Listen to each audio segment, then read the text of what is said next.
I was on the board. I initially was asked to be the director, but I didn't want to be the director, so I agreed to be the secretary and on the board.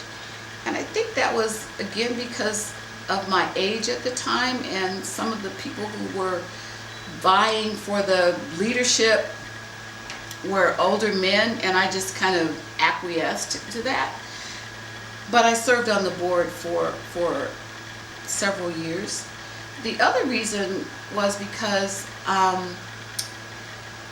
19 years old I had 2 children, and I needed to have a job that I could depend on, that I could be assured that I could afford to take care of my children. And Project Action was a federally funded program, and so from year to year we had to write for an extension or to see if we were going to get funded for an additional year. So I took a job with LA Unified School District so that I could have benefits for myself and for my children, particularly health benefits. And in order to go to work, that job was in Los Angeles. It was at Sunset and Grand Avenue at their administrative building. And so I had to move to LA at that time so that I could take the bus to work because I didn't have a car. So at that time, I also relinquished my position with Project Action, except that I continued to serve on the board and to be active in the community. You were 19. I was 19 with 2 children, yes. When did you go back to Antioch? When I got my undergraduate degree, when I went to Antioch, I went to Antioch for my undergraduate degree in, I believe it was 1979 or 80. I had been going to community college. I went to West LA Community College when they first opened. They were just in those like trailers. And I would take a class here and there, but you know, you have kids, they get the mumps, they get the flu, they get the whatever. And I didn't have a job, didn't have a car, so whenever I couldn't get to school or because my kids were sick, I would have to not finish a class or just take one class. And so I got to the point in 1980, 79, I said, look, I'm just going to save up enough money so that I can take a part-time job so that I can go to school and still maintain a household, but take enough units so that I can complete my bachelor's degree. But by that time, actually, I was already working for Diane Watson. I had worked for the school district. I was teaching adult ed in the evenings.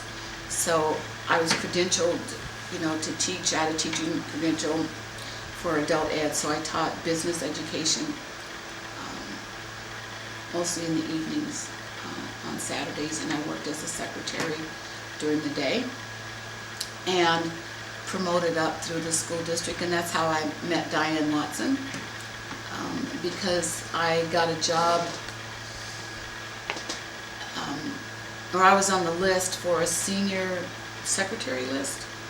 I worked at a school and they needed someone to substitute for someone, and I agreed to do it, and it was for a board member. His name was Richard Ferraro, and he was really a mean man. He had a Napoleon complex. And so I went to work for him, and his secretary used to cry a lot. And she told me, as she transitioned for her leave, that he was very difficult to work for, and that, so I asked her, why did she continue to work for him? And she said she needed her job and that she learned how to deal with it. Okay, so he came in one day, or this is how he would walk in, strut in, and he passed my desk, and he didn't say anything. And we were like in a big office space. So secretary here, secretary there, depending on what board member you work for, and their offices were around. His office was way down the hall in the back. So he called me and he said, "Did you see me come in?" And I said, "Yes, I did." And he said, "Well?" And I said, "Well, what?" Now,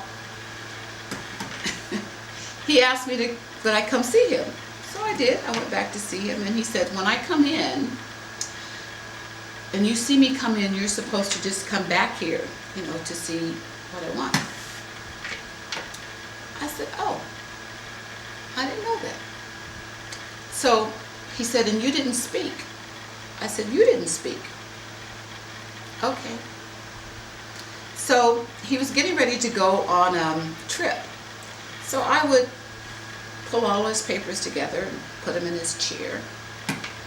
So he came in that day, and he was going on the trip that night, and he called me and he said, "You didn't get my packet together." And I said, "Yes, I did." And he said, "It's not here. You need to come back here." So I went back there in his office, and he couldn't find the packet, and he was very rude. So I said, "Dr. Ferraro, your packet was on your chair. I don't know what you did with it. It's probably on your desk. But I'm here to support you. But you can't talk to me like that." So he says, "Well, what do you mean?" I said, "You cannot be rude and disrespectful to me. I'm not going to be rude and disrespectful to you, but I also don't need to work for you. So I think I'll just go back to my regular position." And I left his office, and then he called me on the phone and said, well, he apologized. I said, "Okay." So then my assignment was only like 6 weeks while the lady was out on her leave, and I went back to my job as office manager at the school, and he called me and asked me if I would come and work for him on a permanent basis, because his secretary was now going to leave because of her illness. And I said no, I didn't want to work for him.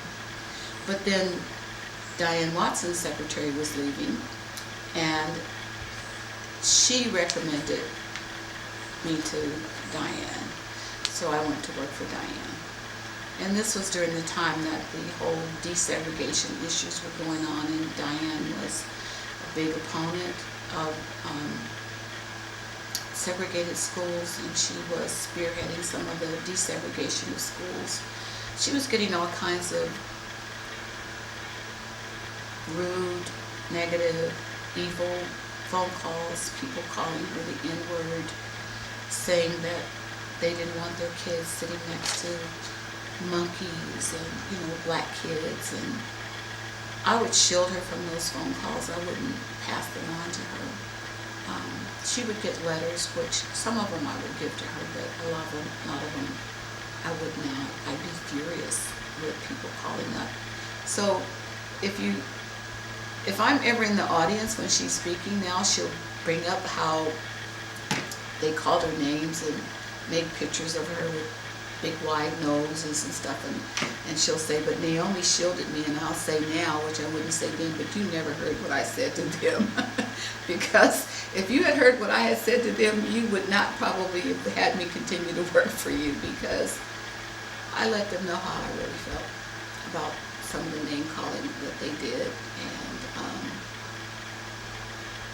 I was still a child of the 60s movement, so all of the attitudes and anti-racism and anti-discriminatory practices and anger that was also a part of that movement that really kind of propelled people to do the things that they were doing in terms of fighting the injustices of our country.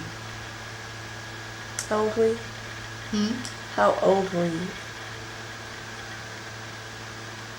25, I think. 26. So had you been exposed to that kind of overt hate and racism before, or did that show you a different level of it?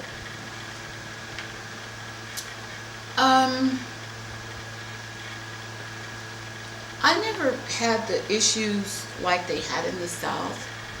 I mean, when I watched TV and saw the O'Connors and Bill Connors and the dogs and the hoses and Fabas and what was happening to black people in the South. And I have family in the South and in Georgia and Tennessee, and my mom's from rural South Georgia.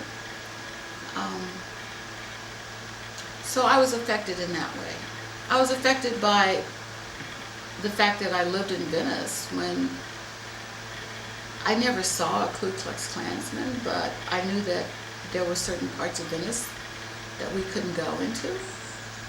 We weren't allowed east of Lincoln Boulevard.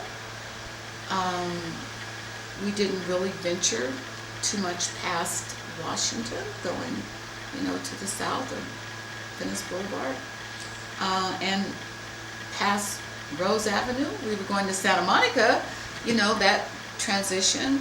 But as far as hanging out, living, we didn't live in those areas. Black people did not live in those areas, and knew not to even dare to live in those areas. In Santa Monica, which a lot of people don't know, even today, that there's a black community in Santa Monica. And even there were the times or places where you knew you couldn't go, especially African American men who were not supposed to be in a certain area after dark. What are you doing here?